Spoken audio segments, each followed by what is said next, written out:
Al-Quran, miskin dan kaya itu sama.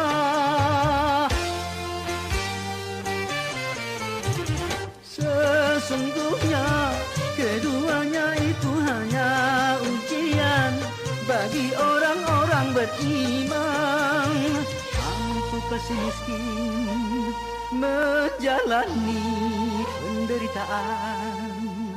Berimankah dia di dalam kekurangan? Mampukah si kaya mengendalikan hawa nafsunya? Berimankah dia di dalam kelebihan?